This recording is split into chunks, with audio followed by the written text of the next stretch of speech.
Oke, jadi mari kita coba bahas lagi mengenai serialnya dari Solo Leveling. Animenya dari Mas Degulan Chip yang kebelet nih, jadi lebih kuat daripada yang sebelumnya.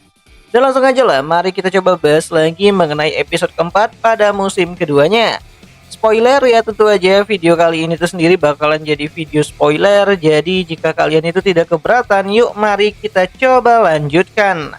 Nah, jadi pada preview untuk episode keempatnya tuh sudah keluar ya gitu kan, dimana kalau berdasarkan dari preview yang ada, kemungkinan besar cerita pada episode keempat kali ini akan fokus ke kehidupan Sung Jinwoo setelah keluar dari kastil Raja Iblis, dimana Jinwoo yang memastikan kalau ia perlu mengumpulkan bahan-bahan eliksir kehidupan untuk ibunya, akhirnya beristirahat sejenak gitu kan untuk ya mengevaluasi rangnya sekali lagi, karena dia merasa kalau sekarang ini tuh dia jauh lebih kuat daripada yang sebelumnya. Ya, di pusat pemeriksaan ulang Hunter gitu kan, Sung Jinwoo banyak bertemu dengan orang-orang yang berharap kalau rang mereka itu bisa berubah dan naik daripada yang sebelumnya, di mana status rang pada saat ini sangatlah berarti bagi warga di kota Seoul. Di mana semakin tinggi rang mereka, maka semakin besar peluang mereka untuk bisa kaya raya dan dilirik oleh para guild besar yang ada di sana. Nah, di sisi lain gitu kan, pada review keempat kali ini tuh juga kita dilihatin dengan percakapan antara agen Kim Chul dengan Hunter Cho, di mana pertemuan mereka di dekat gedung fasilitas Hunter ini adalah untuk membicarakan mengenai para semut yang ada di Pulau Jeju. Di mana sebagaimana kalian tahu gitu kan, kalau Hunter Cho adalah orang yang sangat antusias dalam penaklukan Pulau Jeju yang sudah beberapa kali gagal para hunter ini itu tuntaskan, sehingga terjadi dungeon break di pulau tersebut yang membuat para semut-semut ini kini berkeliaran di dalam pulau. Nah, kabar terbarunya, para semut-semut tersebut itu ternyata bermutasi menjadi semut yang kini memiliki sayap dan siap untuk menginvasi area luar pulau. Dan jika hal tersebut itu tidak diantisipasi, maka kekacauan dunia akan terjadi. Nah, lagi asik-asik ngobrol gitu kan, Hunter Cho dikejutkan dengan keributan yang ada di pusat pemeriksaan Hunter, di mana pada saat itu telah diketahui kalau status rang S Sung Jinwoo akhirnya telah dipastikan melalui alat pengukur rang yang ada di sana. Ya, sebenarnya pihak federasi meminta Jinwoo untuk kembali lagi dalam beberapa hari untuk bisa melakukan pemeriksaan ulang, karena alatnya tidak bisa mengukur seberapa besar kekuatan dari Sung Jinwoo pada saat ini. Namun sebenarnya diketahui kalau semua itu hanyalah sebuah alasan untuk memberikan waktu pihak federasi agar bisa menyusun laporan ke pihak asosiasi kalau telah ditemukan Hunter rang S ke-10 di Korea Selatan. Dan orang tersebut itu adalah Sung Jinwoo. Nah, menyadari dengan kemunculan orang kuat di sekitarnya, Hunter Cho akhirnya menuju ke pusat pemeriksaan. Dan tanpa harus menunggu pemeriksaan ulang, Hunter Cho sudah tahu kalau Sung Jinwoo adalah Hunter rang S yang baru saja lahir. Ya, menyadari potensi besar Sung Jinwoo, Hunter Cho mencoba untuk merekrut Sung Jinwoo untuk bergabung ke dalam guild The Hunter. Namun meskipun tersanjung ya dengan hal tersebut, Sung Jinwoo memilih untuk mengabaikannya, di mana Sung Jinwoo pikir ia hanya harus fokus mencari eliksir buat ibunya pada saat ini, dan masalah guild akan ia pikirkan lain kali. Nah, menerima penolakan dari Sung Jinwoo, Hunter Cho merasa kalau Jinwoo adalah orang yang sulit untuk dikendalikan. Di mana bertepatan dengan hal tersebut, Hunter Baek juga muncul untuk mengajak Jinwoo bergabung ke dalam guild White Tiger.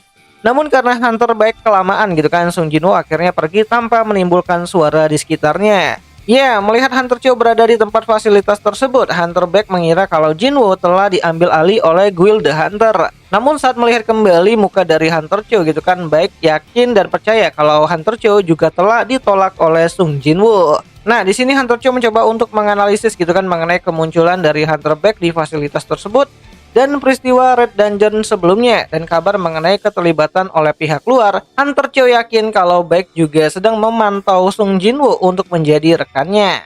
Nah, preview ini tuh juga kita dilihatin dengan penampakan dari ibu Sung Jinwoo yang ternyata masih terbaring di ruang perawatan rumah sakit ya. Dimana ibunya Sung Jinwoo terkena penyakit aneh yang berhubungan dengan tidur panjangnya. Dan setelah berdoa untuk kesehatan ibunya, Sung Jinwoo ditemui oleh pihak asosiasi Hunter di Korea Selatan, di mana orang tersebut itu adalah agen Kim Chul dan juga Pak Go. Di mana Pak Go mengetahui kalau Sung Jinwoo adalah Hunter rang S yang baru saja muncul di Korea Selatan, dan tanpa ragu-ragu Pak Go meminta Sung Jinwoo untuk menggantikan dirinya jika dia sudah pensiun nanti, di mana Pak Go mengatakan kalau asosiasi dibentuk untuk mengontrol tindakan dari para hunter yang membentuk serikat kuat. Dan untuk sekarang itu kan ada 5 guild terkuat yang ada di Korea Selatan. Salah satunya itu adalah Guild The Hunter yang pemimpinnya adalah si Hunter Cho. Di mana guild ini memiliki 2 orang hunter rang S, yaitu Hunter Cho dan juga Hunter Cha Hai-in. Di mana jika Jinwo bergabung ke dalam guild tersebut, keseimbangan kekuatan akan goyah dan guild akan lebih berkuasa daripada pemerintahan pada saat ini. Nah, asosiasi hadir untuk mencegah hal tersebut itu bisa terjadi dan semuanya tetap stabil.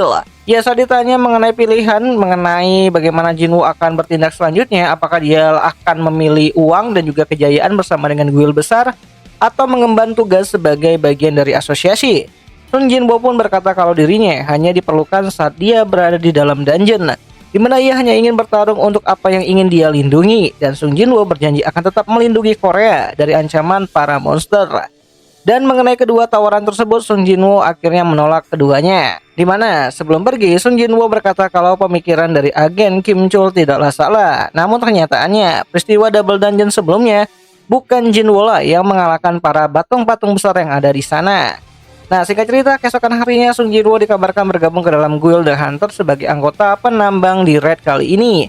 Dimana meskipun membuat jantung Pak Go menjadi bergetar gitu kan mengenai kabar Sung Jinwoo yang bergabung ke dalam raid bersama dengan The Hunter, Pak Go pun akhirnya bisa tenang ya setelah melihat job desk penambang yang diambil oleh si Sung Jinwoo. Dan dimulailah gitu kan pertemuan antara si Sung Jinwoo dengan Cha Hae-in pada episode keempat kali ini. Ya, pada episode keempat nantinya kita bakalan melihat bagaimana pesona dari Cha Hae-in, gadis Korea yang dinuansakan Jepangan gitu kan dalam adaptasi animenya Solo Leveling itu sendiri. Dimana selain menjadi wakil kapten pada Guild The Hunter, Cha Hae-in juga bertugas sebagai anggota patroli ya untuk bisa menjaga para penambang-penambang yang ada di raid mereka itu tetap aman. Karena kan bahaya kalau para penambang itu diganggu sama para monster yang tiba-tiba aja muncul di dalam dungeon. Nah, selain pertemuan antara Cha Hae-in dengan Sung Jinwoo itu sendiri gitu kan, kita juga bakal dilihatin mengenai kilas balik dari pertarungannya si Wong Dong-soo melawan ya si bapaknya Sung Jinwoo gitu kan. Dimana setelah sadar di salah satu fasilitas rumah sakit yang ada di Amerika sana, Wong Dong-soo mengingat bagaimana dirinya dihajar habis-habisan oleh bapaknya si Sung Jinwoo. Dan itu membuat Wong Dong-soo ini tuh ya mencoba untuk ya marah lah gitu kan, dan mencoba untuk membalas dendam kepada orang tersebut atau kepada si bapaknya Sung Jinwoo itu tersebut gitu kan, meskipun bapaknya Sung Jinwoo itu berkata kalau Wong Dong-soo gak boleh lagi menginjakan kakinya di Korea Selatan. Ini bukan untuk mengenai melindungi Sung Jinwoo, tapi ini mengenai peringatan kalau Wong Dong-soo menginjakan kakinya lagi ke Korea Selatan, maka ia akan menghabisi Wong Dong-soo sebelum Wong Dong-soo menyadari kalau dia sudah tewas. Nah, episode keempat kali ini itu sendiri bakalan kembali hadir nanti pada hari Sabtu, lebih tepatnya itu tanggal 25 Januari 2025, dan kita bisa lihat semua adegan-adegan menarik gitu kan mengenai Sung Jinwoo yang akhirnya berstatus rang S gitu kan, dan bagaimana Jinwoo tuh berjuang untuk bisa mengobati ibunya, serta tawaran-tawaran dari beberapa guild besar terhadap ya Sung Jinwoo itu sendiri, dan ini bakal menarik banget sih depannya. So, jadi itu aja lah dulu mengenai video singkat kali ini, dan jika ada yang salah aku minta maaf, dan jika ada yang ingin kalian tambahkan, kalian bisa bantu aku dengan cara menuliskannya itu di kolom komentar. Siapa tahu menarik, dan akhir kata sampai jumpa di pembahasan anime lainnya. Jani.